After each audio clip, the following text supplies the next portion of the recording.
2 years after the NBC10 investigators discovered issues with the city's crime reward program, a payment. Investigative reporter Claudia Vargas has been following the case of a person whose tip led to a homicide arrest and conviction. They were initially denied the reward, but now credit our team with getting them their money.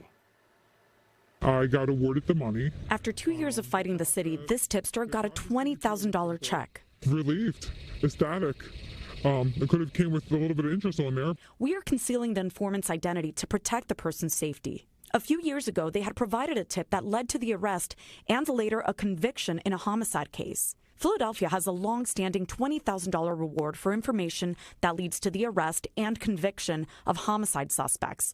But when we first met this tipster in 2023, we uncovered a problem.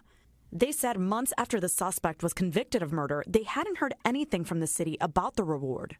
I was being given the runaround up until you got involved. At the time, the city did not have a formal way to tell people that they were denied, nor did it have an appeals process. That changed after the NBC10 investigators started asking questions. 1 year later, the tipster received a formal reward rejection letter citing their alleged employment with the city. The letter also had a new process, the option to appeal the denial. This opened up the door for anybody who was denied the money. They're able to now appeal it. It wasn't until earlier this year that the tipster we spoke with and others were able to make their case before the Office of Administrative Review. The hearing officer granted this tipster their appeal, noting that they did not work for the city. It should be a simple process, and it's not. Earlier this month, the tipster received a $20,000 crime reward check. Including that payment, the city has paid $660,000 in crime rewards between March of 2017 and present. I just think the whole policy itself needs to be revamped. What in particular do you find troubling with the policy? Who qualifies and who doesn't? There needs to be more transparent to the public.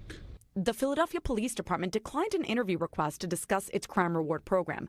A PPD spokesperson said the department's policy is on the department's website for anyone to read, and that it remains unchanged. What has changed since our investigation began, anyone who applies for a crime reward gets a letter notifying them of PPD's decision. You're a big part of that, so I appreciate you. For the investigators, Claudia Vargas, NBC10 News.